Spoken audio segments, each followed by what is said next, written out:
Hello, everybody, and welcome back to Chitalayam. Today, we have a debate for you. We're going to be debating whether technology is good or bad for your sense of belonging. I will be arguing for technology is bad for your sense of belonging, and Akshay will be arguing for technology is good for your sense of belonging. So let's see how this goes. Akshay, what do you have to say? Yeah, of course. You already said technology is a good thing. I can say technology is good first of all because we are living in a world where there's like so many technological advancements. Where even in this COVID situation, being able to communicate with like different countries and things, like it's not just that you're able to give a sense of belonging to a person, you're able to give a sense of belonging to a country. So technology, technology, good. See, but the problem is with technology, you're so focused on things that are not necessarily right in front of you that you fail to develop a sense of belongingness with the people that you get to see every day, the people you go to work with, the people you study with, the people at home. How many times do parents these days complain that their kids are always on their phone when they're at home? And they complain, I mean, I've heard this complaint from my mom of, you're here to spend time with us and you're still on your phone talking to someone else. So technology kind of distances you from the people right around you who are probably more likely to help you in a crisis than the people you're connecting to online far away.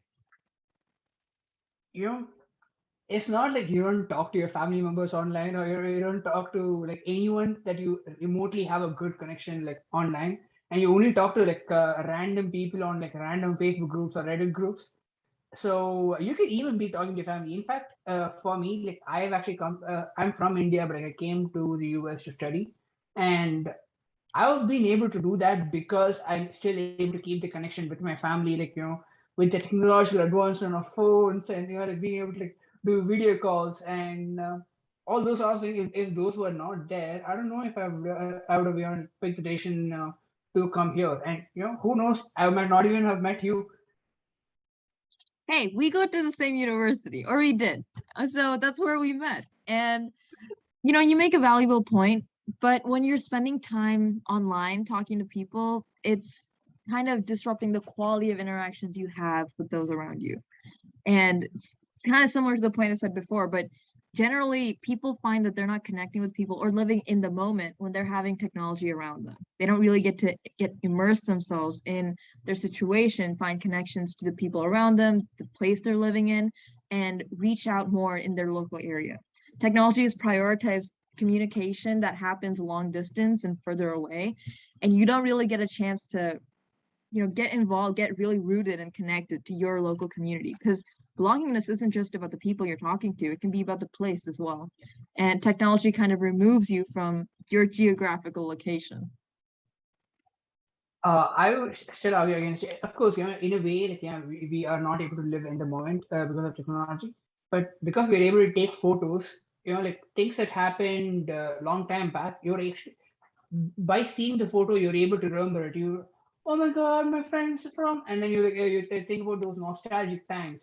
Which, how many photos do you think our parents and our grandparents had? Whereas like we are able to have so much, maybe a bit too much. But like that's supposed to be argued by you.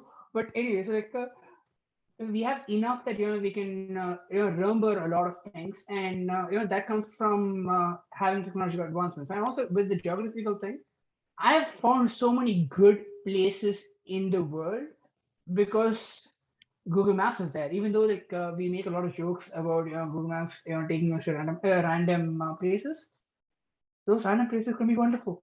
And with a sense of belonging, the point I do want to make is like with the internet, you're able to keep in touch with people every single day, whereas like, it's not limited by like where you are, and so you still have to put effort, but as long as you put effort, you have the means to do it.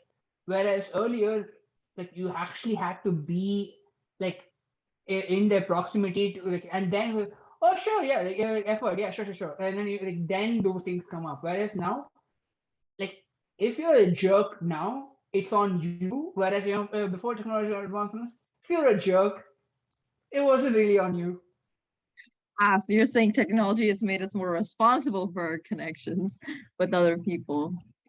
But the point you made about photos, so many people post photos of everything that's happening in their lives on the internet, and that can often make people feel even more ostracized because they might see pictures of their friends or their family or people in their groups doing things that they don't get to do, and it creates this false expectation of what someone else's life is versus your own, and it can really strain relationships sometimes and strain your relationship with yourself, self-esteem, self-worth.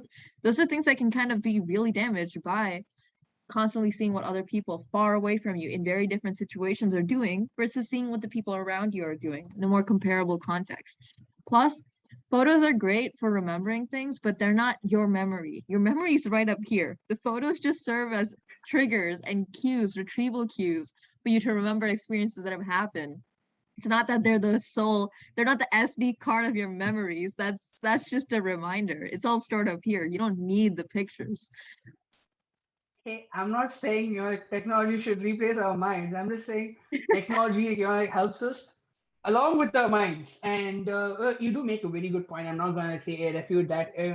You can feel ostracized, but you can also like let's say a friend posts a picture where you're not there, but you're actually close with that person. You be like, man, you should have invited me. Come on, man. And then you can actually have that conversation, and then they might start inviting you after that. Hashtag communication, people. And but anyways, like I've said a lot of things, but like I do like from a debate, like, I do understand that like there are good things to technology and bad things to technology, I agree. and honestly, like it's just a tool, and it's really about the way you use it. Yeah, I totally agree with you. There's benefits and detriments. It's just depending on how you're using it. It's very prevalent in our day-to-day life now. Wow, I can't believe we actually agreed on the internet. And I can't believe you didn't bring that as a point. But anyway, go on. I mean, you're right. Sometimes you're going to find people on the internet who might not agree with you. They might have opposing views. So, what do you do if you meet people with opposing views? Can you connect with them? Can you create a sense of belongingness with them? Man, I really hope so, because I mean, the views.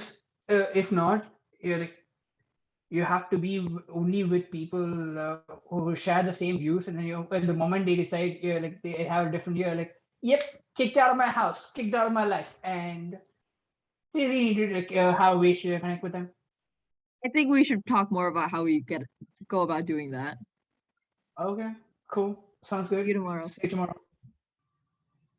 Oh, you're still here? Well, thanks for getting to the end of the video. Hey, while you're still here, make sure to like, comment, subscribe, and hit the notification bell to get new updates when we post videos. Also, make sure to check out these equally exciting videos as well. Have you pressed it yet? Come on, you have 5 seconds left. 3, 2, press it now!